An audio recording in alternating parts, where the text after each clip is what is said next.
Chinese president Xi Jinping ఆచూకీ దొరికింది మొత్తానికి.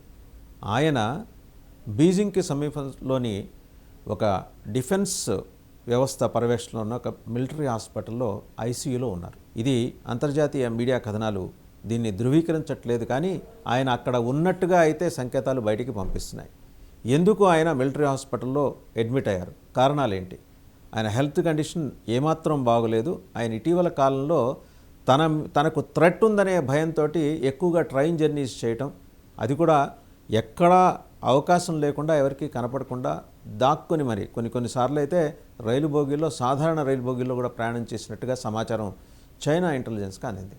మొత్తానికి హీ వాజ్ స్ట్రెస్డ్ అండ్ ఆయన ఆల్మోస్ట్ అపస్మారక స్థితిలోకి వెళ్ళిపోయిన పరిస్థితుల్లో ఆయన్ని తీసుకొని జాగ్రత్తగా ఒక బీజింగ్కి సమీపంలో ఒక 150 కిలోమీటర్ల సమీపంలోని రక్షణ వ్యవస్థకు సంబంధించిన ఒక మిలిటరీ హాస్పిటల్లో ఆయన్ని అడ్మిట్ చేశారట ఐసీయూలో. ఆయనకి శ్వాసకోశ సంబంధమైన ఇబ్బంది, చాలా ఎక్కువ ఇబ్బంది పడుతున్నారు. దాంతోపాటు కార్డియాక్ ఇష్యూస్ కూడా ఉన్నాయట. ప్రస్తుతానికి ఈజ్ అండర్గోయింగ్ అ ట్రీట్మెంట్. దగ్గర ఒక 48 అవర్స్ వరకు he'll be kept under observation అని చెప్పేసి ఈరోజు ఉదయానికి ఉన్న సమాచారం. మొత్తంగా ఏంటంటే ఆయన చైనా కమ్యూనిస్టు పార్టీలో తనకు ఎదురవుతున్న అవమానాలను ఆయన తట్టుకోలేని స్థితిలోకి వెళ్ళిపోయారు. ఆ క్రమంలో ఆయనకి మామూలుగానే మనిషి బాగా అనుమానస్తుడని చెప్పేసి ఆయన క్యాబినెట్ సహచరులందరూ కూడా చెబుతుంటారు. మనకు గుర్తుండే ఉంటుంది, లాస్ట్ టైం ఒకసారి ఆయన ఈ బ్రిక్స్ సమ్మిట్కి వెళ్ళినప్పుడు తన మీద ఇంకెవరైనా కుట్ర చేసే ప్రమాదం ఉందని భావించి కుట్ర చేసేవాళ్ళు ఎవరని ఆయన అనుకున్నారో వాళ్ళందరితో కలిసి ఒక జంబో జెట్లో వెళ్ళారు అక్కడికి. ఆశ్చర్యపోయారు అక్కడ ఆ బ్రిక్స్ సమ్మిట్లో, ఏంటి ఇంతమందిని తీసుకొచ్చేసాడు ఈయన అని. రిటర్న్ ఫ్లైట్లో వచ్చేప్పుడు కూడా ఆయన ఒక దగ్గర దిగి అక్కడి నుంచి ట్రైన్ జర్నీస్ చేసి తర్వాత క్యాపిటల్కి చేరుకున్నట్ట, బీజింగ్కి చేరుకున్నట్ట. అంత అనుమానం, ఎందుకంటే దిగంగానే ఆయన్ని హత్య చేస్తారనే అనుమానం ఆయనకు ఉందిట. So natural, China communist party అంటే ప్రపంచంలో అతి పెద్ద వ్యవస్థ. అది మనకు నచ్చచ్చు నచ్చకపోవచ్చు, అది వేరే విషయం. అత్యంత పెద్ద వ్యవస్థ, అమెరికన్ వ్యవస్థల కన్నా కూడా అత్యంత పెద్ద వ్యవస్థ. ఆ వ్యవస్థకి సుప్రీం కమాండర్ ఆయన. దాదాపు ఆయన చేతిలో China communist party, central military commission, ఇది కాక పార్టీలో ఇక విధాన నిర్ణాయక మండలికి చైర్మన్, అలాగే ఆయుధాల కొనుగోళ్ళు మొత్తం ఆయన పర్యవేక్షణలో జరగాలి. అది అలాంటి వ్యవస్థలో ఆయన కీలకమైన పొజిషన్లో ఉన్నప్పుడు ఆయనకి థ్రెట్స్ ఎక్కువే ఉంటాయి. ఆ పొజిషన్స్ని అన్నింటినీ 4 పొజిషన్స్, కీలకమైన పొజిషన్స్ని ఆయన తన అదుపులో పెట్టుకోవడం అనేది ఇవాళ ఆయన ప్రాణం మీదకి తెచ్చింది. రేపో మాపో ఆయన కనపడినా, ప్రస్తుతం ఆయన ఆరోగ్యం కుదుటపడి బయటకు వచ్చిన తర్వాత అయినా సరే ఆయన్ని ఎక్స్పెల్ చేయటం, ఆ పొజిషన్ నుంచి ఊస్టింగ్ అనేది ఖచ్చితంగా జరుగుతుంది. ఎందుకంటే తన ముందున్న ప్రెసిడెంట్ని ఆయన ఇంతే అన్సెరిమోనియస్గా పంపించేశారు.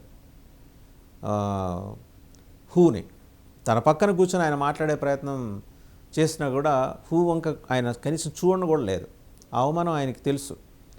సో ఇప్పుడు ఆయనకు అదే రకమైన అవమానం జరుగుతుంది. ఒకవేళ ఇన్ కేస్ అనుకోని పరిస్థితుల్లో మార్పిడి అనివార్యమైతే నెక్స్ట్ రేస్లో ఎవరున్నారంటే 5 పేర్లు కనిపిస్తున్నాయి. అది లీ కియాంగ్, అలాగే Ding Xuexiang and Wang Huning and Zhao Leji, Li హాంగ్ జాంగ్. ఈ 5 పేర్లు చాలా బలంగా వినిపిస్తున్నాయి. ఈయన తర్వాత చైనా ప్రెసిడెంట్ పోస్ట్ ఎవరు ఆక్యుపై చేసుకుంటారని. సరే, లీ క్యుయాంగ్ గురించి మాట్లాడితే ఈయన ప్రస్తుతం ప్రధానమంత్రి and long time ally of Xi Jinping. ఈయనకు అత్యంత సన్నిహితులు జీ జిన్పింగ్కి. అలాగే చాలా సందర్భాల్లో జీ జిన్ పక్కన ఒక వాల్ మాదిరి, ఒక ఐరన్ వాల్ మాదిరి నిలబడ్డారు. ఇనుప చట్టం మాదిరి, ఇనుప కట్టడం మాదిరి రక్షణ వ్యవస్థలాగా నిలబడ్డారు. G20 సమ్మిట్, ఇండియాలో భారత్లో జరిగిన G20 సమ్మిట్లో ఈయనతో పాటే ఉన్నారు, జీ జిన్పింగ్ తోటే. అండ్ 2023లో ఈయన టాప్ పోస్ట్ ఈయన హోల్డ్ చేశారు. Second most powerful figure in the గవర్నమెంట్గా ఆయనకి పేరుంది. అండ్ స్టేట్ కౌన్సిల్ బాధ్యతలు, కంప్లీట్ బాధ్యతలు ఈయన తీసుకున్నారు. చైనాస్ ఎకానమీకి సంబంధించి ఈ స్టేట్ కౌన్సిల్ పనిచేస్తుంటుంది. దాని కంప్లీట్ పర్యవేక్షణ అండ్ ఎగ్జిక్యూషన్ మెకానిజం అంతా లీ కియాంగ్ చేతిలోనే ఉంది. And Li Qiang is also expected to participate in the upcoming BRICS summit in the absence of Xi Jinping. ఎలాగో ఆయన వెళ్ళే పరిస్థితి లేదు కాబట్టి లీ కియాంగే జీ జిన్పింగ్ బదులుగా బ్రిక్స్ సమ్మిట్లో పాల్గొనబోతున్నారు. అండ్ నెక్స్ట్ వచ్చేప్పటికీ డింగ్ క్సొక్సియాంగ్. ఈయన first vice premier and Politburo standing committee member, communist పార్టీకి first vice chairman. And Politburo standing committee member. ఈయన ఈయన పూర్తి పేరు Ding Xuexiang. Is one of the closest AIDS of Xi Jinping. మళ్ళీ ఈయన కూడా Xi Jinping సన్నిహితుడే, ఈ డింగ్ క్సుక్సియాంగ్ కూడా. ఇతను previously served as is chief of staff, ఇంతకుముందు చీఫ్ ఆఫ్ స్టాఫ్గా చేశారు. అలాగే డింగ్ ర్యాపిడ్ రైజ్ గురించి మొత్తం మీడియా చాలా బలంగా చెబుతుంటుంది. Through the ranks without holding provincial leadership roles. ఇది చాలా కీలకం. అంటే మనకి ఇక్కడ ఎమ్మెల్యే అంటే జనం నుంచి వస్తాడు, ఎమ్మెల్సీ కానీ రాజ్యసభ మెంబర్ కానీ నామినేట్ అయ్యి వస్తారు బైపాస్ చేసి. అలాంటి రోల్ ప్రొవిన్షియల్ లీడర్షిప్స్ రోల్స్ ఏమి చేయకుండానే ఆయన నేరుగా ఆ బాధ్యతలోకి వచ్చాడు. అంటే జీ జిన్పింగ్ ఆయన మీద ఎంత ట్రస్ట్ ఉంచారనే దానికి దీన్ని మనం ఒక ఉదాహరణగా చెప్పచ్చు. ఈయన ముందరే అనుకున్నట్టు డింగ్ క్సుక్సియాంగ్ ఈయన కూడా రేస్లో ఉన్నారు, నెంబర్ 2 రేస్లో ఉన్నారు. 3కి వచ్చేప్పటికి థర్డ్ పొజిషన్లో ఎవరున్నారంటే వాంగ్ హ్యూనింగ్ అని ఆయన, the current chairman of the Chinese people's political consultative conference. ఈయన ప్రస్తుతం చైనీస్ పీపుల్స్ పొలిటికల్ కన్సల్టేటివ్ కాన్ఫరెన్స్కి ప్రస్తుత chairman Wang Huning. Chief theorist of the CCP, ఈయన ఐడియాలజీ అనమాట, చైనా కమ్యూనిస్ట్ పార్టీకి ప్రధాన సిద్ధాంతకర్త సిసిపికి. ఈయన 3 ప్రెసిడెంట్స్ దగ్గర చేశారు. And his influence over ideologies believe to have shaped the thoughts of Xi Jinping. ఈయన ఐడియాలజీనే జీ జిన్పింగ్ ఈరోజు మేరు పర్వతంలాగా తయారు చేసి, అంటే ఆ స్థాయికి, ఒక టవరింగ్ పర్సనాలిటీ స్థాయికి తీసుకెళ్ళిందని. అండ్ జీ జిన్పింగ్ వెనకాల, అంటే తెర వెనక మంత్రాంగము యంత్రాంగము నడిపేదంతా వాంగ్ హ్యూనింగే. అయితే ఎక్కువ కాలం ఈయన కింగ్ మేకర్ లాగానే కనిపించారు, కానీ కింగ్ అయ్యే ప్రయత్నం ఎక్కడా చేయలేదు. ఎప్పుడు కూడా ఆయన contender he was not a contender earlier also, as he lacks administrative experience. ఈయనకి అడ్మినిస్ట్రేటివ్ ఎక్స్పీరియన్స్ లేదనేది, సిద్ధాంతకర్త కానీ అడ్మినిస్ట్రేటివ్ ఎక్స్పీరియన్స్ లేదు. థియరిటికల్ నాలెడ్జ్ మాత్రం అద్భుతంగా ఉంది. తర్వాత జావో లేజీ ఒక senior member of the polit bureau standing committee. ఆయన యాంటీ కరప్షన్ మూవ్మెంట్లో అద్భుతంగా పనిచేశారు. మనకి ఇక్కడ అరవింద్ కేజ్రీవాల్ లాగా అనమాట, అవినీతి వ్యతిరేకంగా కార్యక్రమాల్లో. జావో లేజీ ప్రస్తుతం ఏంటంటే నేషనల్ పీపుల్స్ కాంగ్రెస్కి చైర్మన్గా ఉన్నారు. And his role in the country's national legislature gives him visibility and authority. ఆయనకు దార్శనికత అండ్ అదే సందర్భంలో సాధికారత, ఈ రెండింటి మీద ఆయన గురించి ఎక్కువగా చెప్పుకుంటారు.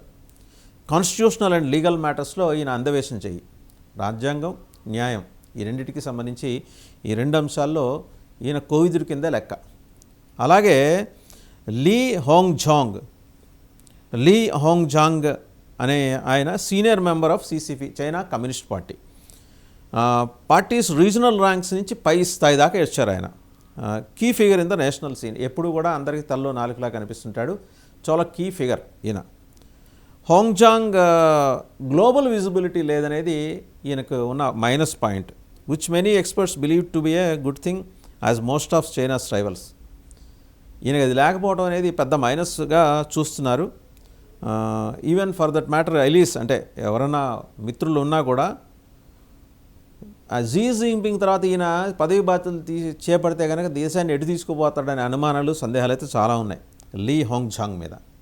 అది అంటే ఆయన రావటం senior member of the CCP అయ్యుండొచ్చు, చైనా కమ్యూనిస్ట్ పార్టీ అయ్యుండొచ్చు, కానీ రీజనల్ ర్యాంక్స్ ప్రాంతీయ స్థాయి నుంచి దేశంలో అత్యున్నత స్థాయి దాకా వెళ్ళుండొచ్చు, కానీ ఆ గ్లోబల్ విజిబిలిటీ లేదు ఆయనకి. దీనివల్ల రేపు చైనా మిత్ర దేశాలు కానీ శత్రు దేశాలు కానీ ఒక ఆట ఆడతాయని చెప్పేసి ఒక భావన అయితే అక్కడ ఉంది.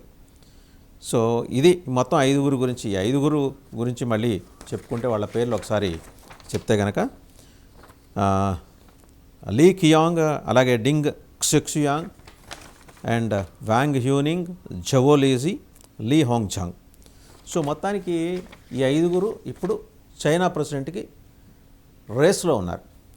మోస్ట్ పాజిబిలిటీ దగ్గరికి వచ్చేప్పటికీ వాంగ్ హ్యూనింగ్కి ఉంది, అలాగే చైనా ప్రస్తుత ప్రీమియర్ లీ కియాంగ్కి కూడా ఉంది. సరే, అసలు ఇంతకీ ఈయన జీ జిన్పింగ్కి ఏమైంది?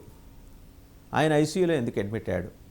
ఆయన అనారోగ్యం ఆయన తనంతట తానుగా కొని తెచ్చుకుందా, లేకపోతే చైనా కమ్యూనిస్ట్ పార్టీ నుంచి, చైనా మిలిటరీ నుంచి, చైనా పీపుల్స్ లిబరేషన్ ఆర్మీ నుంచి ఆయనకు వచ్చిన థ్రెట్స్ కారణంగా ఆయన తీవ్రమైన ఆందోళనకు గురయ్యి అనారోగ్యం బారిన పడ్డారా? అపస్మారక స్థితిలోకి వెళ్ళేంత పరిస్థితి ఎందుకు వచ్చింది అని చెప్పేసి ఎందుకంటే ఒకటి is in the safe hands of China's People's Liberation Army. ఎందుకంటే వాళ్ళే దాంట్లో కీలక పదవులు నిర్వహించే వాళ్ళే ఆయన తీసుకొచ్చి హాస్పిటల్లో అడ్మిట్ చేసి ఆయన బాగోగులని చూసుకుంటున్నారు. ప్రస్తుతం ఆయన ఆరోగ్యం నిలకడగానే ఉంది, కానీ ఆయన he may not continue as the president of China in the days to come అనేది దాని మీద అయితే క్లారిటీ వచ్చేసింది.